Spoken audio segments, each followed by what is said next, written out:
Manok legit ang laki. Wait lang. Yan oh. Oh, sobrang laki, legit na legit yan. Ba, nakaka-amaze. Yan. Malaki siya sa personal talaga.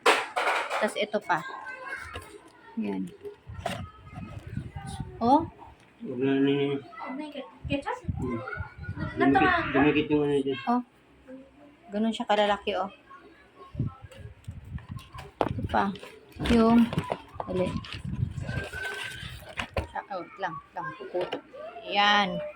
Ang lalaki niya. Alam niyo na to kung anong klaseng pagkain to, di ba? Malaki. Kasi sa Edsel, kanina pa kumakain, ubos na. Kasi ito pa mas malaki. Yung alaga namin, oh. Okay, lang. Yung resibo. Yan. May pinakamalaki. Pumasok na siya dyan. Hello, Chili. Yan. Pinagkasya niya yung sarili niya. Dahil ang laki din niya, pinagkasya niya dyan. Ayun kami, isa pa. Agawan pa yun sila dyan sa loob. Ayan lang yan. Pasok pa nga.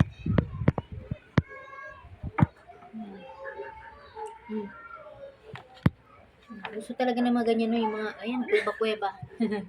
Ano ka? Ayan na. Ay, hala. Ayan na. O, di ba Dalawa, napahiya? punit na.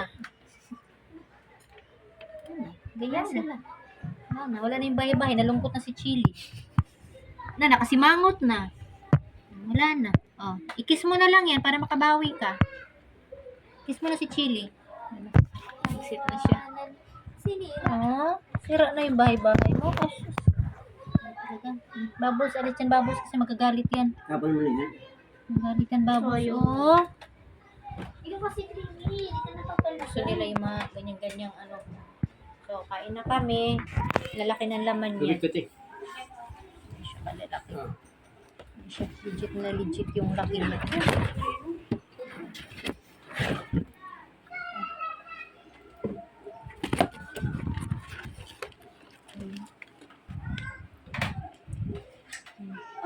Ayaw. Laki. Ito talaga oh. Tama, parang half na siya ng ano ko.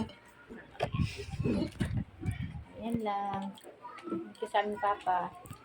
Ito naman yung share niya.